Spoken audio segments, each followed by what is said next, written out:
Hey everyone, this is Surayya back with Purposeful Professional Media. For this episode, I have the privilege of sitting down with Christa Stephens, scientist turned entrepreneur who has a major story to tell. Listen to this episode to delve deep into her career in industrials and geology, how she eventually found her path to marketing through yoga, and how she balances her multiple talents and passions to run her marketing and brand management company, Christa Stephens LLC. We are excited to delve into the story of such a multifaceted and talented guest. If you have a bit of a career wanderlust going on, this episode will encourage you to explore all of your passions wholeheartedly and trust that you will eventually find your way. Let's take a listen.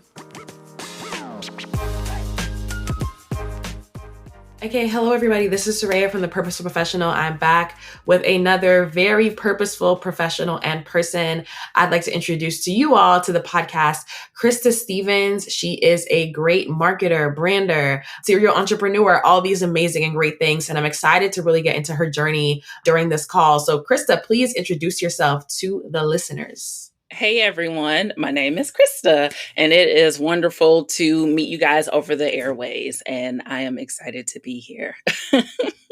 Yeah, super excited to have you. I think Krista's like an amazing marketer that I encountered through, I think it's Forbes Black. I don't know where I first encountered you, but I think like the work that you do is amazing. And I also want you to contract for some of my ventures. We're still kind of working on that. But I think it's great to see someone with such a diverse skill set, as well as a woman of color that has boldly taken up the mantle of entrepreneurship. I always am fascinated by entrepreneurs before me, because I think it definitely wasn't easy now. It's a bit easier to become a founder now with like AI and all these things, but it was much harder back then. So it's hard. It's just hard. Entrepreneurship is just hard. And I tell people that all the time. So I'm always excited to interview those who have succeeded and persisted past some of the barriers. So speaking of those barriers, one of the segments that we do on Purposeful Professional is called Pop Purposed. And we like to talk about pop culture topics, and we choose pop culture topics that are relevant to each guest's background. So when I thought of you, I began thinking about the Fearless Fund situation and what's happening with Fearless Fund. So one of the things that is happening with the Fearless Fund is they actually got basically lumped in with the affirmative action case and suit. The same man that basically went up to the Supreme Court and said, race-based admissions is unconstitutional. And one, he actually went against Fearless Fund as well. So there's been a lot of controversy around, is funding women of color entrepreneurs can that be considered racist? Can that be considered discriminatory? So we had a Times article that we're referencing, but I also wanted to ask you to help me with talking about this, because I think you'd be a great thought partner in this. So I wanted to tell the audience that for our pop culture segment, we'll be answering the following questions on the Fearless Fund and their controversy surrounding the Supreme Court's affirmative action verdict and the subsequent case against them. So my first question for you is, do you think the attacks on the Fearless Fund are legitimate or justified? Why or why not? That is a really good question. I want to say that one, a lot of the times when I'm an entrepreneur, I'm looking for spaces just like the Fearless Fund to be really honest, vulnerable, and transparent. There's a lot of times where I'm trying to find funding for my business, for my clients, and I'm coming up short. It was really difficult during the pandemic to start my business. I had $300 to start my business. I am a wife, I am a mom, and I am from Detroit. And not to say that those are marks against me, but it is difficult to start my business. And there is, people out here like, Miss Simone that is, doing the work of saying, hey, we have, these resources. And then to see that, her being a pioneer, get this amazing, thing that she's doing taken away from all of us, it sucks. It's hurtful. And, we don't have that many safe spaces. So, reading that article, seeing what she's going through, seeing what we're going through as a community, it sucks.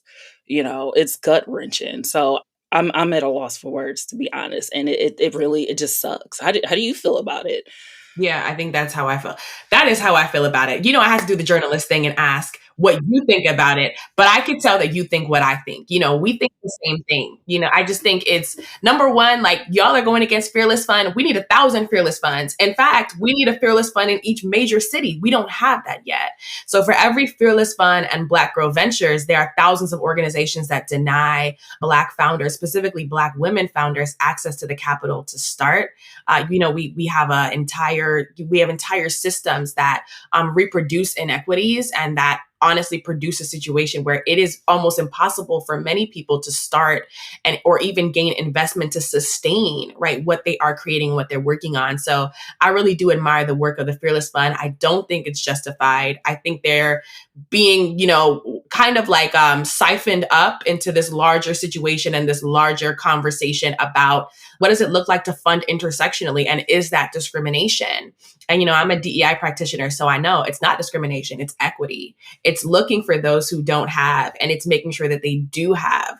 But in certain spaces, there's been this, if all people aren't invited, right, we're discriminating, but we're not seeing it as that. We're seeing it as we're looking for those that need, and we're going to those that need. So in that case, it is not justified at all. So I definitely agree with you about how heart-wrenching it is, how terrible it is to see this work be under fire. But I also do think optimistically, so many people are standing with Fearless Fund that I know that they will get their just due. So I'm not afraid because I do see the support and the outpouring that they have.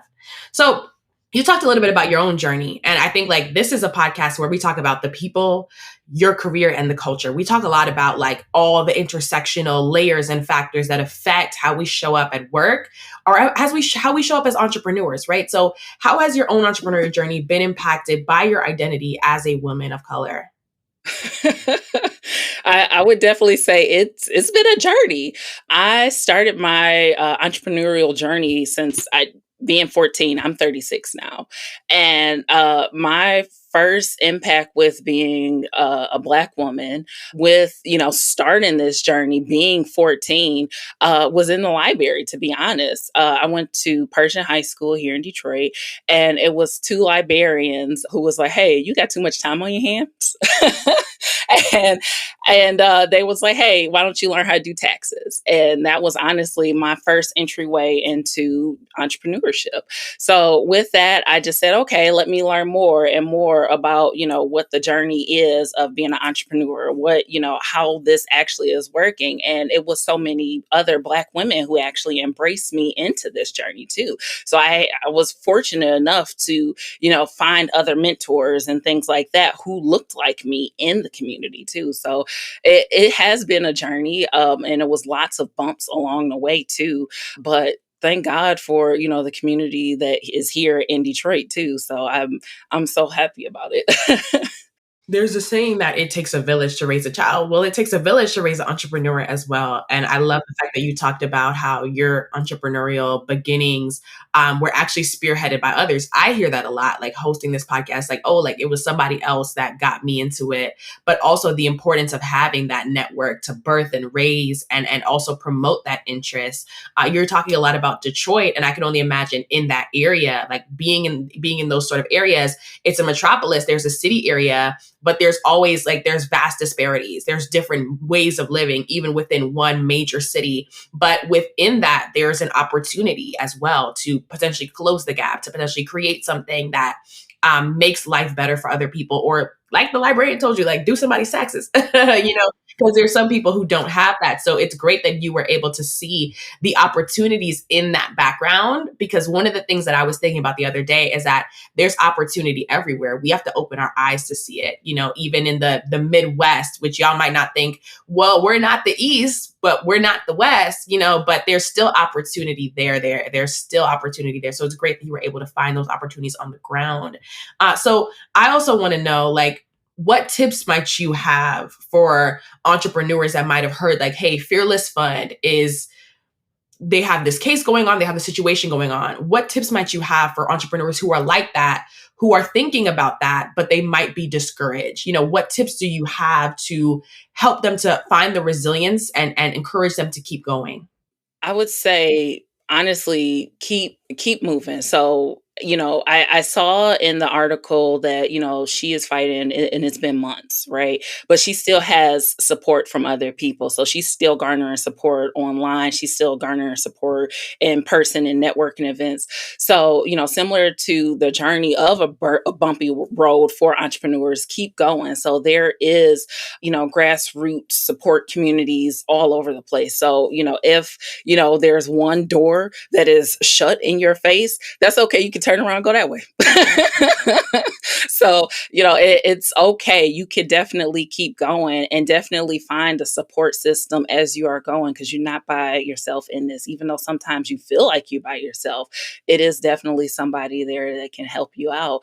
And if it's not in person, it's online, just like how me and you met. Yeah, absolutely. If it's not in person, it's online. There's so many things that are I feel like we're existing in an ecosystem now that is not only national but international. And there's so much support that you can receive. I mean, I've met people who have like put me onto like grants newsletters where I was able to get grants from. Like there's so much support that can be received, and there's so many different forms of support. So I love the fact that you're speaking to us, number one, finding support where we can find it, right? Like finding the community where we find it. And then number two, making sure that we operate in spaces that can help us to get what we need. I always say what you said, like if they shut the door, I'm coming through the window. I literally told my mom that. But I was going to do a talk on LinkedIn with another entrepreneur that I know, and we were going to entitle that talk "Get in the Room," because we know how important it is to just get in and stand in, even if we don't feel qualified. Like get in the room, stand in the room, and I think that's what you're really exemplifying. Like get in the spaces that are created to serve you. I could think of so many like small business associations around the country. There's so many women in enterprise associations. I met with someone who runs one in Massachusetts like a couple months back. Like there's so many agencies and spaces. Get into these spaces and ask for help. I think there's the boldness in asking for help. And once you ask for it, wait until you receive it. Go through the window, go through the front door, go through the back door, wherever you have to go to get into the space and get into the room where the resources are, like do that. So I really love your encouragement. And I think that aligns with exactly with what I would say. 100%. So, of course, for our last question, we know that the Fearless Fund specifically serves Black women. And while that has been a point of controversy, I actually think that's a point of strength. I think it's a strength for them to know this is our target demographic. This is who we want to serve. This is the community that we believe needs the resources that we can provide. Not that other communities don't need resources, but this is the community that we feel most vested in and that we think funding will make an impact. So, given that Fearless Fund is under fire, I know they're going to be okay, but I also want to ask you, like, how do you think that Black women in entrepreneurship and leadership can remain resilient throughout the unique challenges that we face due to our identities? That's such a good question. Thinking about that, I always go back to this quote that Denzel Washington said. He's one of my favorite actors, by the way. He was asked about why have a Black director direct a movie, and he said because of cultural differences. We know what it's like for a hot comb to go on our hair and smell of grease, right? We know what that feels like. We know when we're in a space what these different feelings are like. So what I think about when we're trying to go into these different spaces, when we're trying to go get specific funds for our businesses, sometimes it's really hard to ask for help. I still struggle with asking for help, and I've been doing business for years, right? So when I go to different people who look just like me, I know sometimes what to specifically say, what to ask, or sometimes I don't know what to ask. And I know sometimes when I look at somebody that looks just like me, another Black woman, they'll be like, it's okay, I understand. It's okay, you know? And so funds like this, what Miss Simone has created, I love, some of the different things when I see even on the Instagram, on the Facebook and stuff like that. It's extremely helpful because I'm like, okay, I can resonate with this. This is specifically for me, right? So I know that this is a space for me. So I'm looking for things that are created for me. It's extremely helpful. So I know that they're going to be okay, because there are other things that are going to consistently be created for us so that we can step into those spaces, so that we are having safe spaces, because it's helpful for us to have things for us, if that makes sense. So Yeah, no, it's very helpful. It's very helpful for us. And that goes back to what we're talking about at the beginning of this conversation, which is equity. Like that is equity. Making sure that there are specific spaces for specific identities. And it's not discrimination. It's making sure that we account for the difference with specificity. That's kind of how I see it. We have to account for the generational differences. We have to account for the socioeconomic, systemic differences by making sure that there are spaces preserved for certain populations. And I think that that is not only the future, but that's the now. And I think that everyone else needs to adjust and get with the program, honestly. But I love what you're saying about like understanding that when a space is for you, like that is something that will resonate deeply with you. I feel the same way.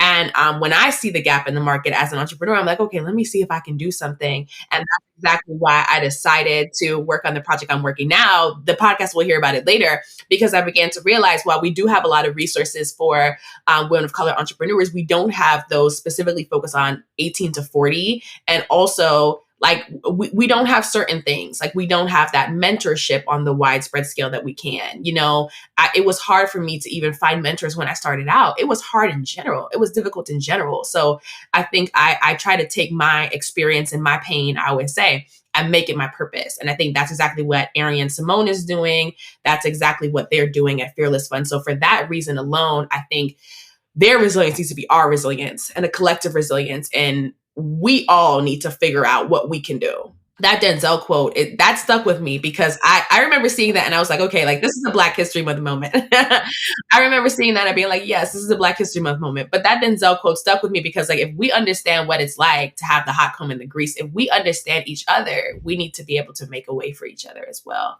and use that understanding to create opportunity in space. So I love that. All right. So that was a great pop purpose segment. Thank you, Krista, for flowing with me through the Fearless Fund. And Fearless Fund, if you all are listening, maybe you're not, maybe you are, we stand with you. And we know that everything will be okay. I'm confident that everything will go well for you all. All right. And those who are mad are going to stay mad. Okay. So we want to get into who you are as a person. Let's go through the people segment where we discuss your personal background and some of the more things that, make us human. I think like when I started Purpose So Professional, I wanted to have human-centered conversations about career. And no, I was like, we always talk about like, how can I get this job? How can I get that job? But I really want to start with who the person is as a person. Because sometimes I think we're not given that ability to show up as we really are in professional spaces. So my first question for you for this section is when you hear your name, Christa Stephens, like what are the first words that come to mind for you when you hear your own name? Mm. So what's funny is that I don't hear my name often. I hear mom often. So when I do hear it, it's like, oh, creative for me because I've done so many things. So it's either mom or creative. So that's those are two things for me. So I've done so many things in life, and I can pick and choose and say, okay, this is the direction that I'm going in, and so that's what I hear. And so the cool thing is I even have creative on my necklace now as a reminder. It's like my North Pole or my direction. Like this is who I am. So I asked you that because I feel like as a marketer and a brander, you're probably so used to hearing other brand names and making that association. But one of the most powerful like revelations of 2024 for me has been that we all have a brand, even if we don't think we do. It doesn't necessarily have to be like a strategic brand of, I'm doing this at that moment or I'm posting this at that moment. It's more so who we are and the essence of who we are and how that's communicated to other people. Like, I think like that Maya Angelou quote, people think it's trite, but it's true. Like people will never forget how you made them feel. And I think that I always think the brand is in the feeling that we get, not only when we hear our own name, but when we hear the names of others. So I wanted to give you that moment. And yeah, mom, that's a title. No, that is the title, right? I think that's one of like the best, that's one of the biggest things. If anything, that's the biggest job a woman can have, period. Being a mother. So that is the ultimate title I think a woman can receive. But also like you talked about creative and you talked about like all the things that you've done. So tell me like how creativity has played a role in your career and your life. Were you always creative? Did you always know you were creative? How has that played a role? Yeah, so I honestly didn't know that I was always creative. So creativity for me has been transformative. So when I was younger, I honestly wanted to be a doctor. So I started out when I was in kindergarten wanting to be a doctor. I was like steadfast, this is what I'm going to do for the rest of my life. And as I was going throughout my career, I was like, not so much. So I kind of started transitioning, thinking about, okay, how else can I help people? I knew that that was at my core, wanting to help other people transform their lives, but not really knowing exactly what that looks like. So as I started to go through high school and going through college, realizing that maybe, a doctor wasn't it, then thinking about marine biology, I started to, go into do this thing called green fluorescent proteins, transforming the DNA of plants and stuff like that. That was really cool. And I was like, okay, this ain't it either. So I started doing lots of different things. I eventually landed on geology with chemical manufacturing. And then I did some yoga for some time, then software development. And then I'm here. So I would definitely say that kind of tying it back to when I hear my name, transformation, creativity, and Yeah, no, momming it up. but that's real. That's real though. And I love the fact that you've been able to be vulnerable and talk about like how you have had you've pursued multiple paths. Cause I always hear people like, especially when they become entrepreneurs, it's like, oh, well, I've always been an entrepreneur. And okay, like I kind of like nerd out over careers. I rarely meet someone who has always been an entrepreneur or always wanted to be an entrepreneur. I feel like I have this theory now where I'm like, I think entrepreneurship chose a lot of people, but I think a lot of people went through the transition of going to different things. So I'm hearing marine biology. I'm hearing like, I'm not only hearing creativity, but I'm hearing it in terms of science, like your love of science, your love of the earth and the world. So I think that's a wonderful thing. And like you said, when you hear your name, it's transformation. It's like it's you being a transformative person. And I remember like even when I was in the room, like typing up these questions, I was like, Krista makes me feel like I'm not an alien. because because I feel like we are similar in that like I went through my evolution of like, I want to do this or that or that. And even now, I'm a multi hyphenate person, which a lot of people have an issue with. Like, you know, are you really all of these things or can you really be all of these things? And what I tell people is, you can, not all at the same time though, but you can make room for a rich and fulfilling career in life. So I think that that's something that when I think of you, I think of that. And even when I was doing your questions and like setting up this episode, I started thinking about that. And I started thinking about the different facets of you and your personality. And yes, we're going to get into every single career that you've had. So those questions are coming up.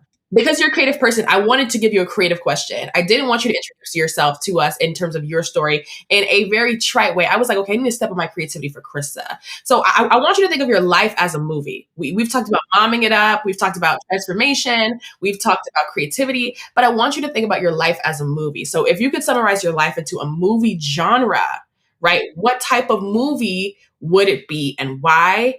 And then part 2 is given your choice in genre, what would be the most significant events or themes you'd like to highlight within this movie? So I would say it would be maybe like a comedy, drama, psychological thriller type of thing. So my all-time favorite movie is Everything Everywhere All at Once and then Doctor Strange. So like it would be one of those types of things. And if I had to sum it up to maybe one of the scenes would be when oh my gosh, I'm blanking on her name in the movie with Everything Everywhere All at Once. But when she was flashing through what was happening in her life as she transitioned through the multiverse, that would be me with all of the different things I do. So favorite genre, comedy drama, because I on the side, people tell me I'm funny with just the way that I speak. And I'm like, oh, I didn't realize that Yeah. was funny, but let's go with Okay, let me it. tell you, I love that because I was like, okay, I'm gonna get this creative question out. No, I love that. I think that that speaks to like not only your creativity but also your multifacetedness. Because like everywhere, all at once is a movie of being everywhere, all at once. And like you said, they transcend into different universes and stuff. So I think like that's showing me how mentally flexible you are. That you can imagine yourself in different universes and different positions. And I think that's why you've had such a rich and multifaceted career. You've been able to actually see yourself within different spaces and actually like yourself within different spaces, because I think so many of us get attached to just being one thing and doing one thing. So I really do love that. I feel you with the comedy, drama, psychological horror, because I think like life has all of those moments. Like life has moments of comedy, like where like moments of lightness and like, oh, like it's dope, like this is happening to me. But there's also elements of sadness. There's also elements of horror, like damn, this shouldn't be happening to me. Like there's so many elements, and I think that's cool that you, like I said, like that's cool that you embrace all of that and you embrace that complexity. I think that's really cool. And yeah, your multiple careers would be the highlight. Like that, yeah, your multiple careers would be the highlight. Like I think that's cool. Like people do want to see different facets of people. So I think that's dope. And yeah, I can see why people think you're funny. Like we've had a lot of like just this episode, we've been laughing. So I can see that. And that's a crazy thing too. Like that's a cool thing too. So like you can add the comedy to the horror, you can add the dark to the light. Like I think these are the things that make life what it is. So thank you for sharing that. So last but not least, right? We got to talk about branding and personal branding. So I've been thinking about personal branding a lot. And I think that topic comes up a lot on this podcast, like who, not only who we are, but who we think we are. So I want to ask you, you developed this business, you've done all of these things. Like, what do you think is your personal brand and why? I would say my personal brand is ever changing. So with my brand, I make sure to leave breadcrumbs. And I want to, I guess, clarify that if you happen to just go and Google anything, you will see things from maybe when I was 12 years old on the internet, because I'm been around since the internet. You'll probably see my MySpace page. You'll see my Black Planet page, all of these different things. So you will see me as I am developing, as I'm learning, as I'm growing, because that is a part of my history. So why should that, be a very polished version of me? Because I'm not a polished version. So, that is me. So that is my personal brand, to continue to tell my story, because that people will resonate with me, and that's how I can continue as well. So with how AI is moving as well, I feel like that is extremely important for people to remember who they are, remember, the mistakes that they made, and then show, hey, I'm still human, right? Here's some of the stuff that happened in my past. It wasn't all good. It wasn't all bad, but hey, I'm here. Life ain't been no crystal stair. Okay. Let me tell you, what you're saying is facts, especially with AI. Like there's so many, like there's fake pages out there. Like there's literally fake pages out there. And people are following influencers that don't even exist. So I think that authenticity that you're talking about as a marketer, like that's what builds trust with the audience. And it doesn't always have to be polished. I heard you say Black Planet. I heard you say MySpace. I've heard you say Detroit. I've heard you say mom. And I think that now that I'm getting to know you through this conversation, these are all things that reflect upon your personal brand. Like these are all things that make you who you are. And I really love that you took that avenue with it, because I think that there's always this pressure to be inauthentic, especially in entrepreneurship. Like, have you ever felt that pressure to be or appear to be somebody that you're not, to impress people in the entrepreneurial space? Oh my God, yes, all the time. So going into different meetings, right? So I want to take it back to when I worked in chemical manufacturing. I was a lot of times the only Black face in all of these different things. Like it was only me. And I was like 20 years old at the time, working with all of these different people, a lot of times not knowing some of the different things, working with the Department of Homeland Security. Could you imagine being 20 years old working with the Department of Homeland Security, and you're coming in not knowing all of the things and someone's training you? So a lot of the times it was absolutely terrifying. So as I continue to maneuver, continue to learn things, I have to remember, what my roots are. I'm going to make mistakes. People around me are going to make mistakes. Give myself grace, right? So I am losing the question along the way that you asked because I got excited. I completely agree. But, yeah, but yeah. So Yeah, what was the question? So the question that you was, asked? if we ever feel the pressure to be like inauthentic in entrepreneurial spaces or any spaces that we're in, and you did answer it. You talked a lot about like feeling as if we have to be a certain way or appeal to a certain way, especially when we're in places, positions, people who are people of power, right? They have their eyes on us. And I think like it's magnified by our identities. It's magnified by thinking if I don't present myself a certain way, are they automatically going to think I'm this stereotype? I think like that literally is the definition of stereotype threat, like feeling like you live under a microscope. So I wanted to ask you that because I think like you've been able to show up very powerfully, very authentically. And I think as founders, we always think we have to always have it together. I mean, there have been times in my own journey where I felt like if I admit weakness at all, like people aren't going to take me serious. And sometimes I think I have to have a chip on my shoulder because I am younger. And I think like the encouragement that you're providing right now to just say like, it doesn't always have to be perfect. You can mess up, you can stumble, but that's okay. I think that's what people need to hear. I think that's what people like me need to hear. And we need to hear that it's okay to mess up because unfortunately, sometimes it feels like the world doesn't forgive us or hold space for us to mess up, you know? Yeah, I would definitely agree with that. So a lot of the times that as a founder, as a CEO, I do feel like it is pressure to be inauthentic. So when you have to do competitive analysis and then you see, hey, there's somebody else that's way over there that sometimes do it better than you. And you're like, okay, do I need to change up what I'm wearing? Do I need to change up my profiles? Do I need to do this so that I can be over there? But then you have to remember exactly what does success look like for you? Where am I actually trying to go? And then remember what your North Star is. So a lot of the times that do happen for me, but then I have to, okay, go where are your KPIs? What am I trying to do?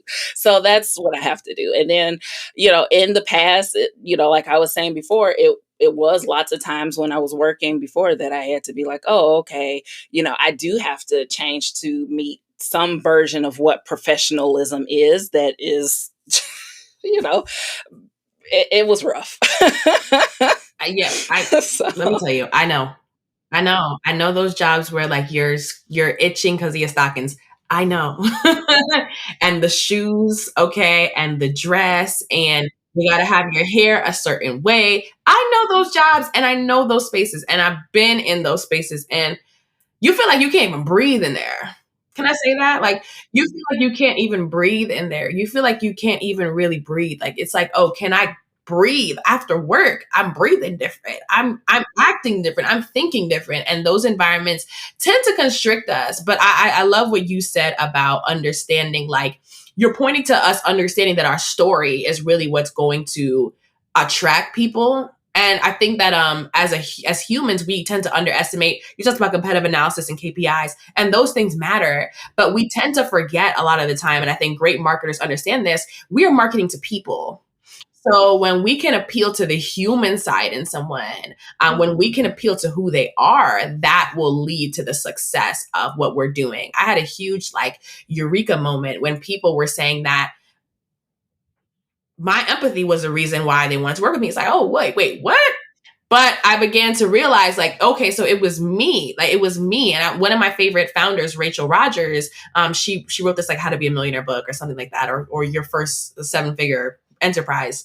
She talked a lot about like you being the brand, like you being the thing that draws people. And I think that great entrepreneurs are the thing that draws people to their business. It's not even about charisma or it's not about any of that. It's about how you show up. Right. If you show up as authentic, if you show up as messy, however messy it is, if that's who you are, people are going to remember you and you're going to stand out. And I think we do live in the age of the entrepreneur influencer. You know, people want to know the faces and the stories behind certain companies. And that makes people look out for the company more, even support the company more. So I agree with you that the story is powerful. Like now I know Krista, Detroit, mom, transformative. She's done all these careers. That made me want to even work with you, you know? So I think like it's the storytelling. It's a storytelling aspect that I think is so strong. And that's what you were really hinting to in your answer, like making sure to own our story with whatever we do, own our story and completely submerge ourselves within that story. So I think that's amazing. And I think that's what attracts people. yeah, I would definitely Yeah. agree with Okay. that. So let's get into all these careers that you done listed. We got to go from A to Z with Krista. So you've worked many jobs from geologist and chemical manufacturing to yoga instruction. Tell me the story behind each job, right? And I think I want to start from the top and I want to start with the geology. So why geology and like what moved you to make this choice earlier in life? Geology was honestly I failed some classes, to be honest. So when I got to college, it was a shock. I was an A student all through high school, all through elementary, middle school, got to college, and I was like, oh, okay, girl. It wasn't a good look for your girl here, okay? So when I got to college, it was a lot of bumpy roads in college, bumpy roads. And so, I had a come to Jesus moment. I was at work, and literally a woman came to work and she wore a Jesus shirt. And I was like, oh, this woman is very gorgeous. She had really big hair, and she came and she touched my hands and she said, Jesus told me to tell you. And I was like, oh, okay. And she started praying with me and started speaking in tongues, like dead serious. I know this woman today, and she was like, Jesus told me to tell you that you need to change directions. And I was like, oh, wow. And so I just started walking, and I'm very spiritual, right? And so I was shaking. I was like, what is going on? So I don't remember all of the words that she was telling me at that moment, but she was speaking it like she was going. As I'm walking, I end up walking to my counselor's office, and I was like, hey, I want to make a change. She was like, have you thought about this? And, was telling me all about the different things. I just saw geology on a page and I was like, I'm going to take this class. Took the class, and it was with this amazing professor. His name is Dr. Ed Van Hees. I still talk to him today. We are Facebook friends. He's a cool guy. And he was like, hey, rocks are cool. You can make makeup out of rocks. I was like, really? Started making makeup. Found someone. And it just kept going. I didn't know all of the different applications you can do with rocks. I literally have rocks on my desk right now. So yeah, so that's honestly how it started going. And with my career, with all of the different jobs, really someone, said something to me. I had a dream about something. I meditated, because I am deeply spiritual. So it was something that, shook me. And I was like, oh, okay, it's time to, do a 180, to do a 90. And that's honestly what happened. So with geology, somebody said, hey, girl, you need to do this. I was like, all right, that's where we're going today. Shout out to the spirituality, because I think that's so important. And lately, I've been hearing so many people say that they, like what you're saying, they had a dream where they had a come to Jesus moment. So you literally had a woman wearing a Jesus shirt, right, pulling up to pray with you and then give you the word. And so I'm a Christian. That's what I identify as. I can only imagine like how shook I would be. Like, not this woman bringing that message to God that I need to change past. I would have immediately like shifted, because I know like whenever you are, and we don't talk about this enough, but whenever you're spiritually aligned, it's different. You feel different. How would I say this? The work ethic you have is different. Your vision and perception is different. And I think like, it's so funny that I hear so many people say they got a word on this, or, in the Christian space, we're like, oh, I got a word. But in other spaces, you meditated or you visioned or you had a dream. And I think like, it's so powerful that the spiritual world is a huge aspect, and it impacts how we see the physical world. And if we are connected and tapped into that, like you said, you're tapped into that, you were able to see geology, like you were just attracted to it. You were just attracted to it and you went in that direction, and it was an amazing class. And I can relate to that, like coming into college and thinking you want to study this and then realizing, oh, well, this really ain't it. This is not it. Like this ain't really my thing, but you were able to heed to that direction and that instruction. And I actually have similar stories. I'm about to have to do a whole episode just on that. I have similar stories of literally like, I don't want to say God's provision, but like, yes, God's provision and God using people to speak with me and pray with me to tell me certain things. And I'm big on like, I was raised in the Christian church. So literally every single word that I've received, every single prophetic word I've received, I've written down. And when I saw my life begin to align, I wasn't even forcing myself to do that. But when I saw my life beginning to align with that, that was crazy. I received years ago a prophetic word. My career would be unique. It would be different. And I was like, what does this pastor mean by that? Literally now, when I look at what I'm doing something very different. I do very different things. And I've charted my own path and my own course. And he told me, the exact word he said, God told me to tell you that your purpose is unique and you are for yourself. I didn't know he meant that I would work for myself. Right. So I think and he told me that years ago, like when I was in college. So I think I stand on these things and I understand what you're saying, because I've had those same experiences. And I think it's so powerful when our spirituality can be the the gateway to us finding our path or finding our purpose, because we all are here for a divine purpose. And there's some reason that we are supposed to be here. So thank you for that. That was a story upon stories. So I know that you went into chemical manufacturing as well. So like, what made that a great pivot from geology for you at the time? Well, honestly, again, I saw it on the geology wall. I was getting ready to get close to graduating, and everyone else was like, I'm going into mining, I'm going into, doing geological cores and stuff like that. And I was like, I want a desk job. I'm a girly girl. So, what can I do that is not doing all of those different things? We went into a mine in one of our geology trips, and I was like, this is fun, but I ain't doing this every day. What can I do that is not that? So I have always been a planeteer, like save the cheerleader, save the world. So how can I still save our communities? I realized that being in the chemical manufacturer, that throughout Detroit, there are many different chemical manufacturers here, and people don't know that, where there's honestly just barrels of formaldehyde, cyanide, hexchrome, all of these different things that's literally in our neighborhood, and people don't know that. And if something were to happen, you have to evacuate for 5 miles. There are multiple factories here and people don't know. So I was like, okay, how can I align myself here to make sure that the people that are working in the plants are safe, as well as the people that are outside the plants are safe? So I started applying. I started, getting interviews, and then I started working there. And it was fun for some time because I was able to start helping the people in the plants, keeping them safe, teaching them about the pH scale, doing reports for the EPA, the Department of Homeland Security, all of those cool things. But then I realized the gravity of the situation. I was like, oh, if something blows up, I'm going to get in trouble and everybody else is going to be blown up too. So this is really scary. Like, I didn't realize, because I was 20, how serious this stuff was.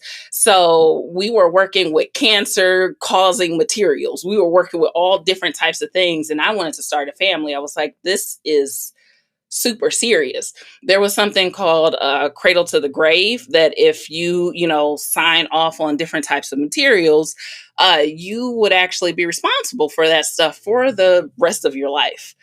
I was like, I am 20. Yikes. So that didn't last too long at all. I was like, okay, let's get out of this. The money and the pay was really, really great, but my conscience was not okay with that. I was like, this isn't for me, and I didn't want to be a part of it anymore. So it led me to be in yoga and to really, get grounded into my spirituality and figure out how to help my community in a different way. So I started, getting my yoga certification, and I started teaching yoga online. I was like, okay, I really like this. This is amazing. And I had to figure out how to actually promote being a yoga instructor. And that's what really led me into being a digital marketer from there, because I had to build a website. I had to, do all the flyers and stuff like that. I was like, oh, I've been doing this since MySpace, since Black Planet, since all of these different things. So I went into software development because I had already knew how to do HTML, CSS, all that stuff, because I had been doing it since the internet came out. Just got a professional certifications for it. And I was like, all right. So that's essentially how I got to where I am now. I just started building certifications, and I got about a book of them that I pull out when I need to display it for, different things and stuff. So it's been a journey. I was gonna say like how the yoga. My next question was actually like, where did the yoga come through, right? But I think like that's something that you basically.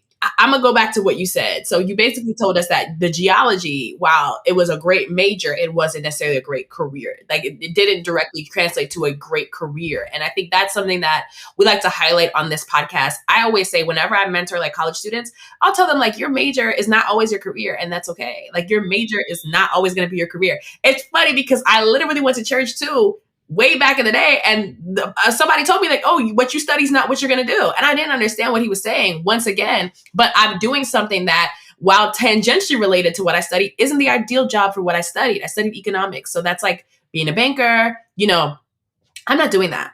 So I think like we have to realize that we might study one thing and like that might be good for us in that season, but you were able to understand like what's really good for me is something that is a job of my own choosing, is a job that I think fits me. You talked about being a girly girl. So like fits my personality, fits who I am.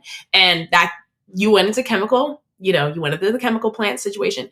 And that was something that also gave you a lot. It seems like you learned a lot, you did a lot, but then there was this values driven part. So it's like this part of like, my values just don't align. And I think that also is something that we have to look out for when we choose careers.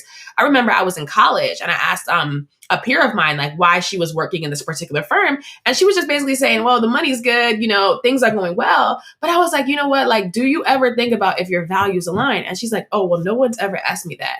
And I think it's great that I'm assuming like in your 20s at that time, like had that direction and understanding to know this is just not me. This is not my values. This is not what works for me. And I think a lot of people, we can blame it on capitalism. Maybe we can.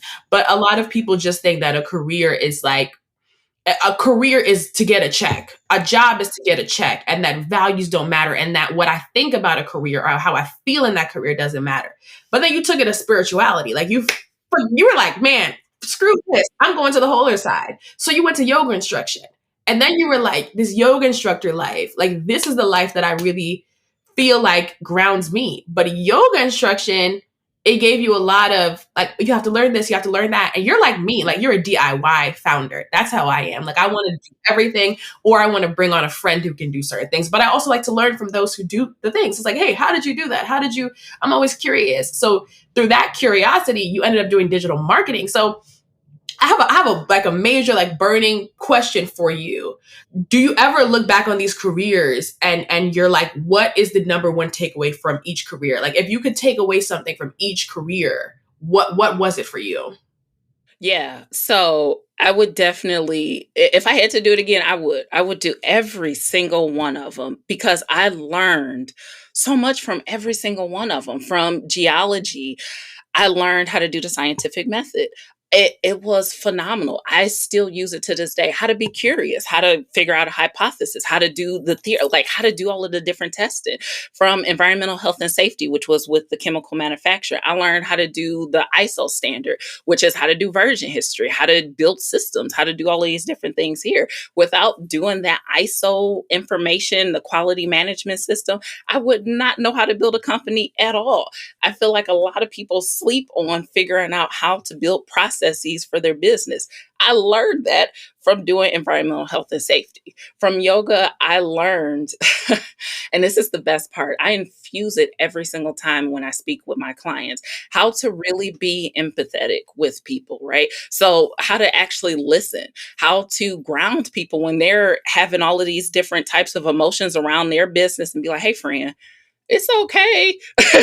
Here, let's do some breathing techniques, right? Because everybody don't have access to therapy. So let me help you, with a few boundaries, and let me help you with a few therapy techniques too, because essentially that's what yoga is. It's helping you align your different chakras and stuff as you are going through all of this different stuff. So even with software development, learning the different processes on how to launch. So all of those different things help me to be the best digital marketer with building the company, right? And then learning how to be a leader throughout the different types, because all of the positions I had, I was a leader throughout all of the positions.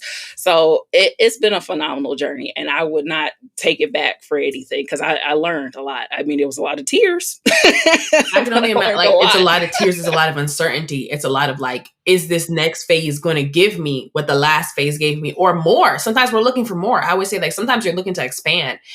Are you really going to find that expansion there? But I think you're pointing to something that I always believe is that you end up where you're supposed to be. And I think a lot of the time we spend our time, and I'm deep in like, that spirituality thing. If taken too far, we can overthink a lot of things. And sometimes I find myself overthinking, am I in the right place? I spent my first year as an entrepreneur asking myself, is this for me? And it's like, dang, I feel it in every fiber of my body that it is, but my mind hadn't caught up to it, right? My mind didn't catch up to it yet. So my mind was struggling to reconcile my new reality as someone who, I guess probably similar to you, was raised to think the job is the thing, or, like this is the thing that we do. And this is the thing that gets us to where we need to go. So you were able to kind of like, I would say like shed new skin with each job.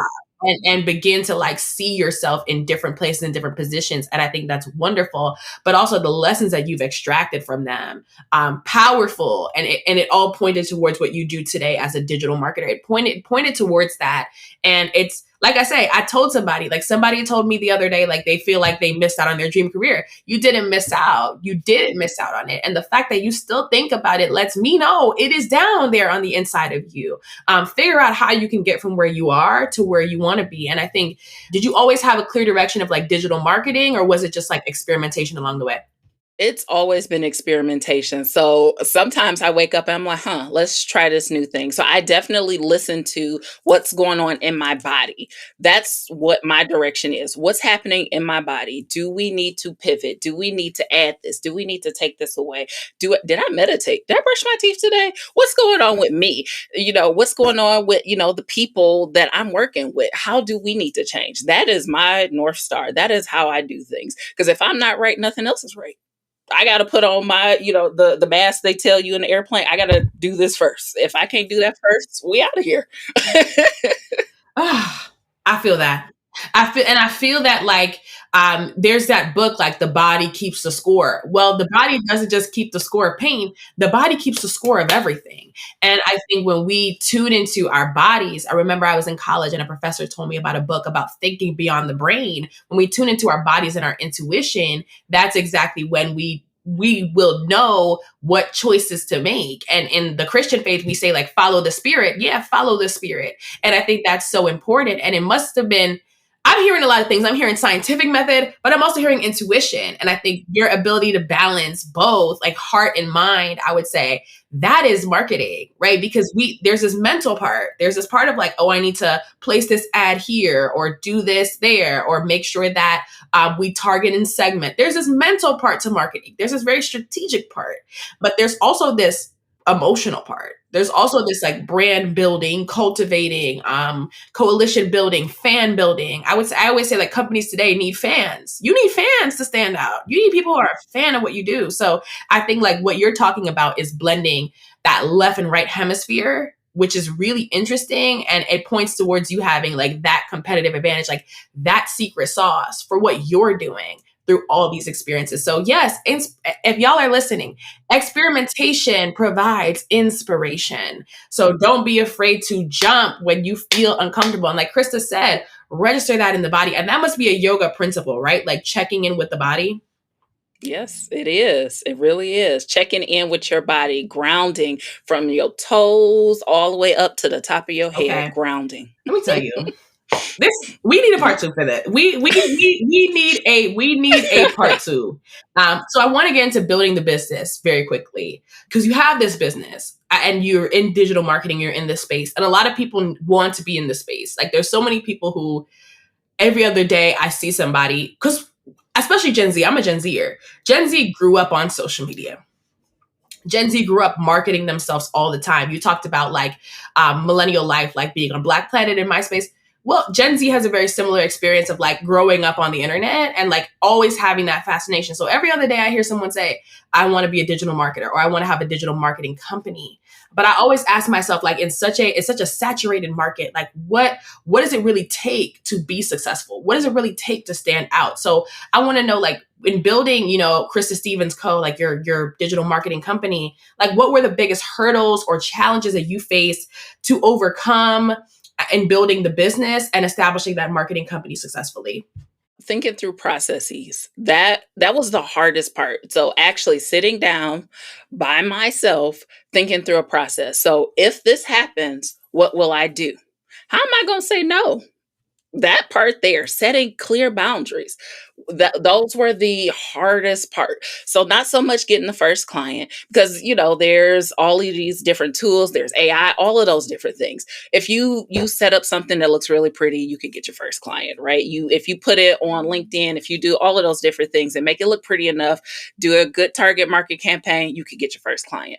But saying no, that is the hardest part. What are you going to do when somebody comes up to you at 12 o'clock in the morning and you don't have your processes set up correct? And you're like, hey, I got $20 to make a logo. And you may not have, all of your different processes set up. What are your boundaries around that? Are you going to keep doing logos for $20? Is that going to be your price point? Are you gonna who are you gonna work with? Are you gonna work with people who are not in alignment with what you want to do with your life? So saying no, finding out different ways to say no, right? Figuring out exactly who you want to be in your business, figuring out who you want to employ. Do you want to do contractors? Like all of those different things.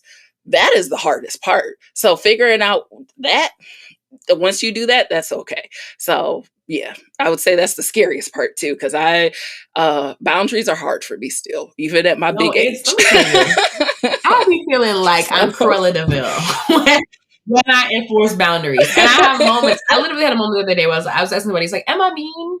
And they were like, "No, you're not mean. You're just firm when you stand in something." And I think that's what we all have to learn, like to be firm when we stand in things. You're speaking facts. Like, number one, building a business on a whole is not easy. But I think, like you said, like you knew what your talents were. You knew your talents were on the design, the branding, the aesthetic side, the marketing side in terms of what people see. But there's processes behind the scenes. And the more people you bring on the team, the more complexity happens. So you really have to make sure that you're firm and you're grounded in what you're doing. One of the things that I told somebody today is that I kept on saying, I want interns, but I didn't have the systems for interns. It was when I went, humbled myself, studied project management, then I learned how to build the systems for the interns. So I think there's this thing of constantly having to operationally reevaluate and readjust based on feedback and data that you're getting. And I think a lot of us aren't prepared for that. So, like, you're right, like clients coming in, people need work. People do need marketing work. Like, they need people to help them with marketing. Like, as a founder, when you're first starting out, marketing, it seems easy, but it's actually super hard when you get into the nitty gritty of it. Just completed the Google Digital Marketing Certificate, so I know there's a lot that goes into it. I studied marketing in college too, and I never thought, like, on this level, it's very granular. So there's a lot that goes into it. And I think it can be overwhelming. But like you said, there's a couple things you can do as a founder. Number one, you can set your price and stand in it. I'm tired of hearing about specifically Black founders settling. Come on now, set your price and stand in it. Have an abundance mindset, like you said, that helps you to attract clients. Know that you will attract clients, but you also said say no, like understand what your boundaries are. So it's this thing of like, I want to attract people, I want to bring people in, but I understand everyone might not be aligned with me. And I need to be okay with that. They might not be aligned with the price. They might not be aligned with the things they want me to do for them for a specific amount. That's why we negotiate, right? So I think that there's a lot of things that you're talking about, like operations, negotiation systems, these being the things that on the back end founders will struggle with and not gain help for, right? So I think that, yeah, let me know what you think about that. yeah, no, I definitely agree. So I speak with clients often and they're like, "Hey, I want this done in 2 days." And I'm like, "Okay, but do you have the system to support that once you get 100 clients for that friend?" "Oh no, I didn't even think." Come on, let's get some stuff going so that you can support that. Because I see where you're going. You're about to make $1 million. Do you got the systems in place to make $1 million? Are you ready for that? Are you emotionally ready for it? Okay. So it's a lot to go into it, a lot. So, definitely defining boundaries, defining what you want for your life, defining what success means for you. Yeah.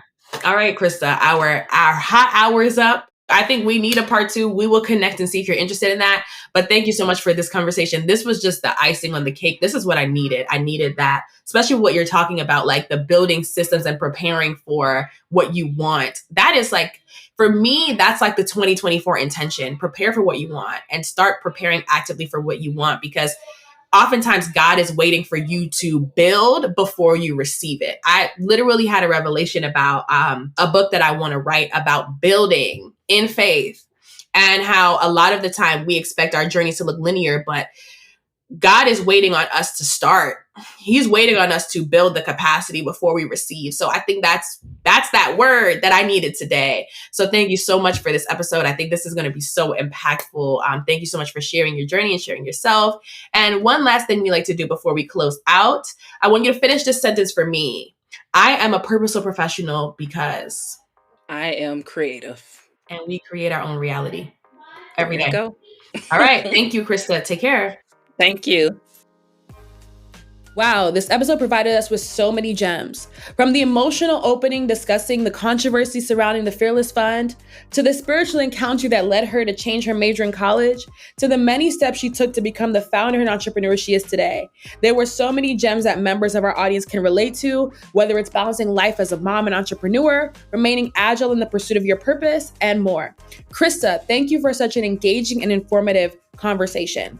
We are leaving this episode a bit braver, a bit wiser, and also willing to try multiple paths until we inevitably succeed, because success is our birthright, and we knew that. Anyway, this is Surayya, and we're out with the podcast for the people, your career, and the culture. Bye.